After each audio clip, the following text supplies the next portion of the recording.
Well, away from that, let's tell you that as Nigeria approaches the midpoint between the 2023 elections and the 2027 general elections, economic reform, political power, and electoral strategy are increasingly intersecting.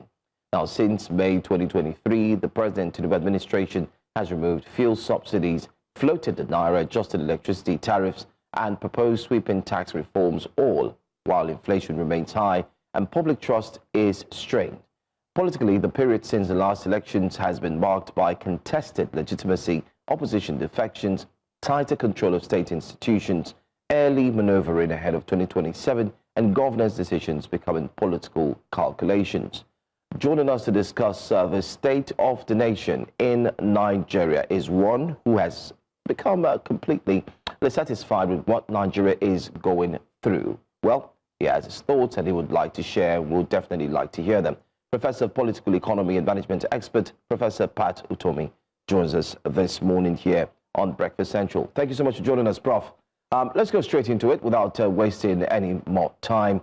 Let's start off with the big one, the controversial tax reform, state of the nation. January 1st, 2026 saw the introduction of the sweeping tax reform, as it's been called, take effect despite lack of public trust, outcry, and the gazetted and not gazetted issues, especially that took place right before January 1. What's your entire take on this? Because it would be nice to hear what you think about the tax reforms. So far, so good.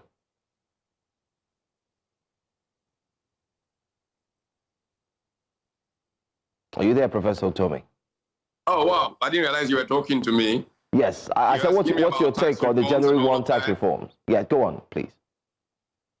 Oh, okay. Well, there's a lot of action, a lot of motion in Nigeria. I'm not so sure what the real outcomes are. And part of the reason is that we are not having serious, rational public conversation in Nigeria. And I hate to sound this way. Nigerian media has become theater. Everybody's looking for what are they quarreling about, who has taken this person's side. We're forgetting that central to all of this is that the lives of so many millions of people are really at stake. And policymakers are playing the media any which way they like. The media is not savvy enough to understand what is going on and all of that. So in some ways, it is frustrating. You talk about tax reforms. Tax reforms have taken on the mode of theater, like I said. Why is this so? What does tax reform really amount to? The base of that conversation is that they say Nigeria does not tax enough. So what is taxation about? And what is enough? They give you statistics that are used around the world for tax to GDP ratio. That's fine. These are helpful statistics in some manner of speaking. But what exactly do this mean for people who pay taxes and the benefits of paying taxes? Look, the way we know taxation in the world today got significant impetus for what was called the Boston Tea Party. The Boston Tea Party essentially was a revolt based on no taxation without representation. Why is representation important? Representation is important because if you take what is mine in order to do something for the collective, the common good, I need to make sure that you use it in the interest of the common good from which I benefit. But how much do Nigerians know of how public officials spend their monies? Very little. Government in Nigeria is opaque. Government officials are profligate in the use of public resources. I've given examples again and again. I used to give East Asia examples, but because people say, this man is esoteric East Asia business, so I began to give African examples. Go to Cairo and look at how public officials look at the kind of cars public officials drive in Egypt. Look at the results coming from the work of the government of Egypt. They don't have power failure. Egypt has twice as much power available as it needs at every point in time. That's government strategy. And they ensure that it happens.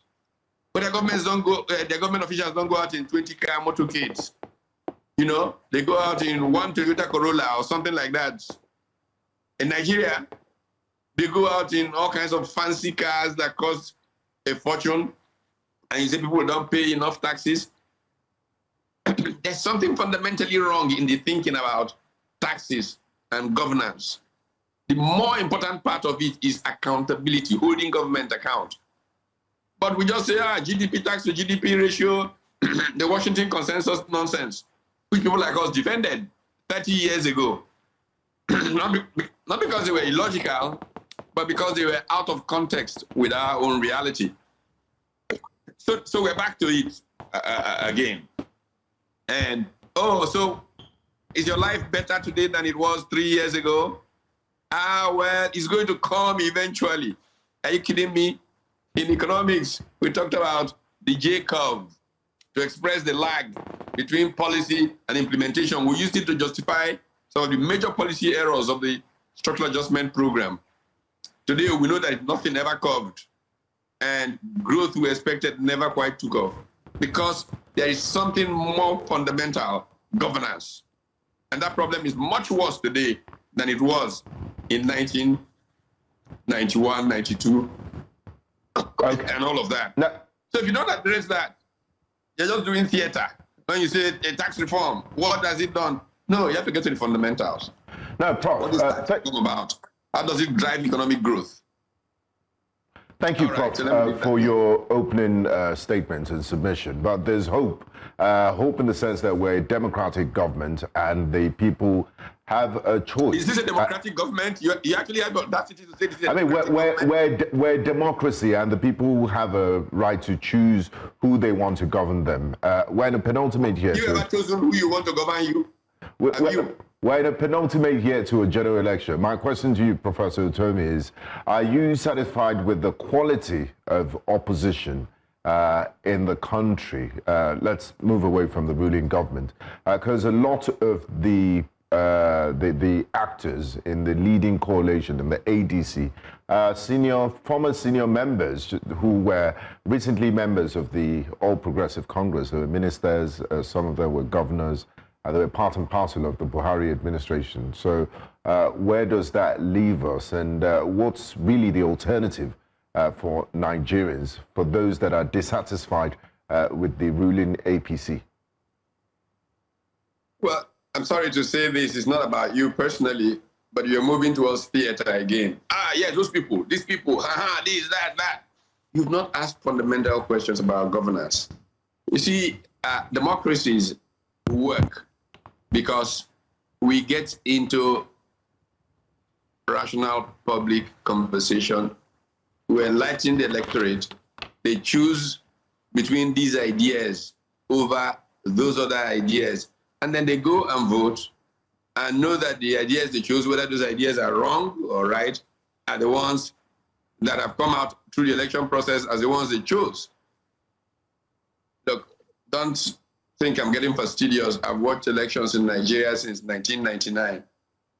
And we don't have elections in Nigeria until we can get electoral reforms such that governments derive legitimacy from the outcome of the people's vote. It's all a waste of time. This conversation doesn't really matter at all. So the real issue in Nigeria is electoral reforms. Without electoral reforms, without the people who emerge from elections being those elected by the people, not people getting people to come from everywhere into one party that is got power so that those governors can write the results in those states. Look at the last election. How many APC governors actually won their state? A few of them that had no respect for decency went and physically changed the results. And that's what we saw as outcome. But in general, the elections don't reflect the will of the Nigerian people. So why bother? Until you can get electoral reforms right, it's all a waste of time. Really, honestly, truly, it's all a waste of time. All right. Now let's talk about the political defections and the coalitions that we're seeing in this year. The consolidation of power within the ruling party, the weakening of opposition. Where do we go from here? From the picture that you paint, it does seem like you've lost hope for democracy being run as it should be. It seems like you do not have confidence in what can, us charting a positive way forward. But if we were to speak to Nigerians, with all that we're seeing, with the political defections, what steps can Nigerians take? How really can Nigerians hold politicians to account beyond the mere talk and the mere rhetorics? Well, thank God we have example in Nigerian history of where the people have said enough is enough, this nonsense can go on, and they succeeded. I like to use as an interesting example, Kano State. In several election circles, Kano State got rid of the incumbent governor.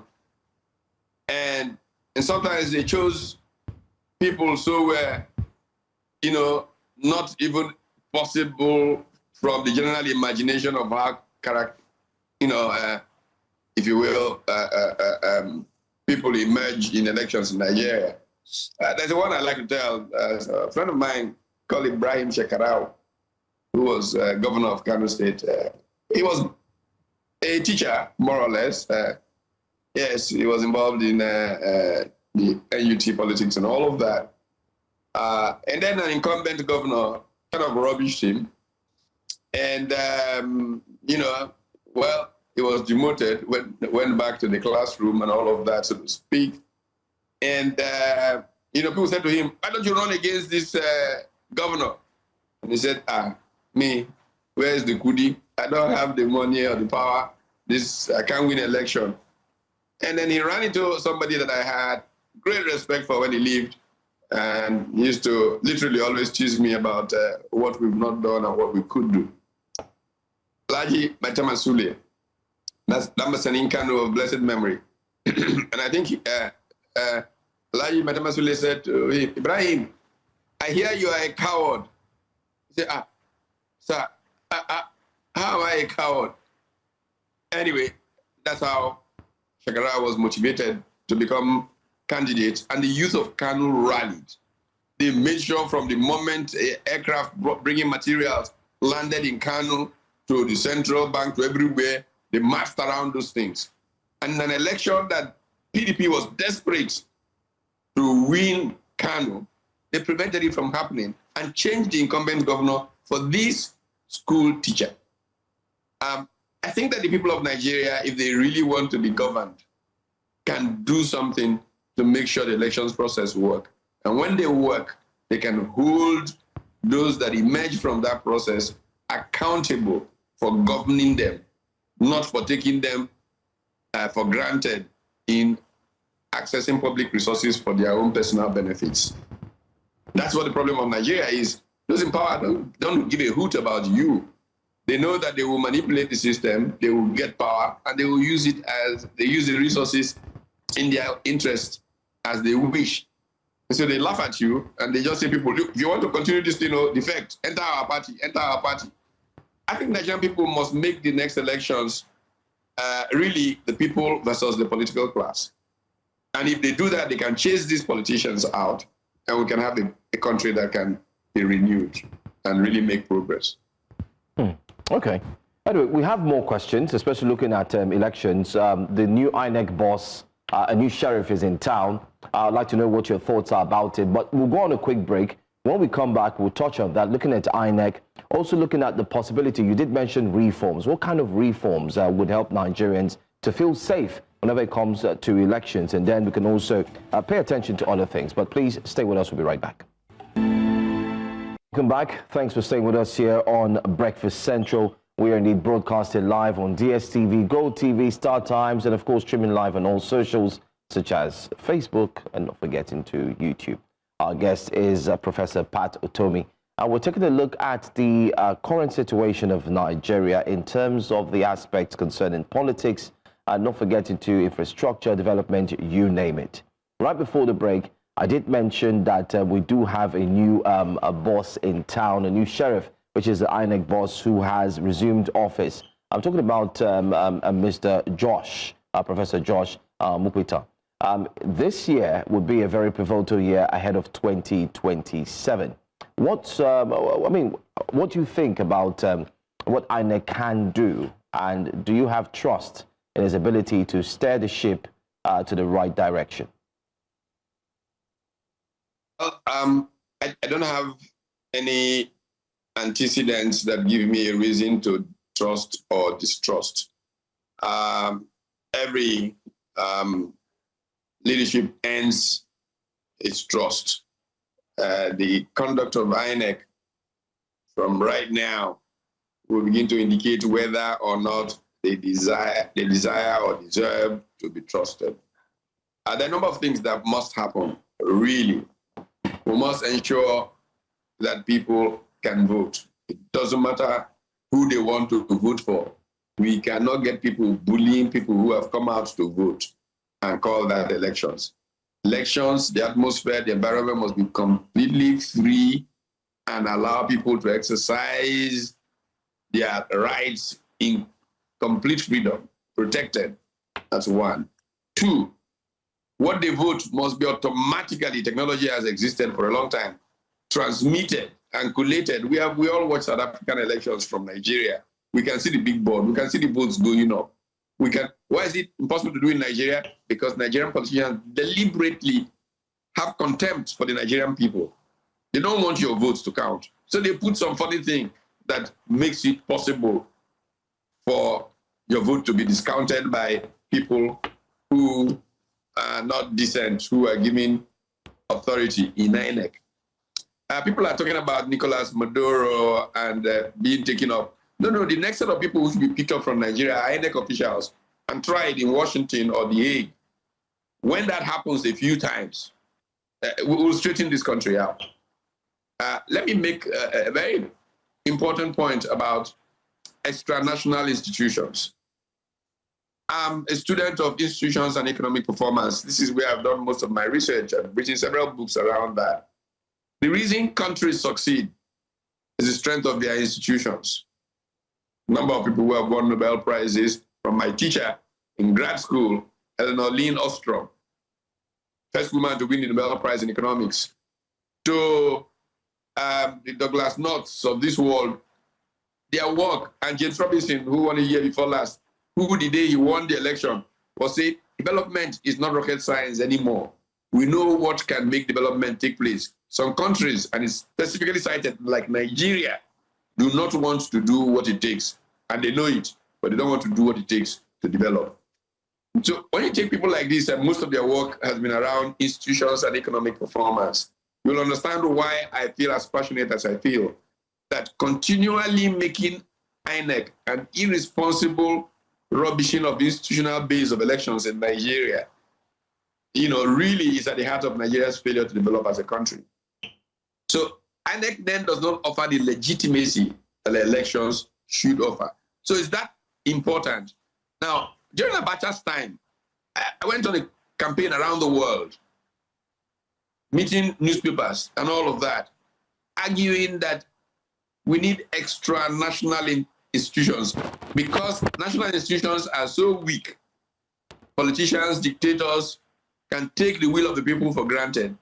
That you cannot say these people are too stupid is because of their fault that they are the way they are. Human solidarity suggests that outside of the country, effort should be made to keep leaders accountable to the people. And as an example I give all the time, January 1997, very cold morning in Boston. I went before the editorial board of the Christian Science Monitor, and I was trying to explain these things and why the world needs two courts, an international criminal court to try people for genocide and stuff like that, and an international economic crimes court, which will take leaders that steal their country's money and jail them outside of Nigeria where the people are too weak, too lacking in power to hold their own leaders accountable. When I finished my presentation, David Annabelle, who was the executive editor, said to me, look, Pat, this is a little too idealistic, it will not happen. 2 years later, the Rome Treaty passed, and International Criminal Court came into existence. I still haven't got my International Economic Crimes Court, but it's still something worth fighting for. And I'm going to include now in my fight holding people who are given responsibility like INEC to account. You take people who have run INEC for the last 20 years, bring them out to The Hague, sentence them for life, and you will see a difference. Because institutions are about boundaries. And people know there's consequence for behaving in a particular way, they will act in a particular way, and the boundaries then ensure that you can trust the outcomes. This is how progress takes place in countries.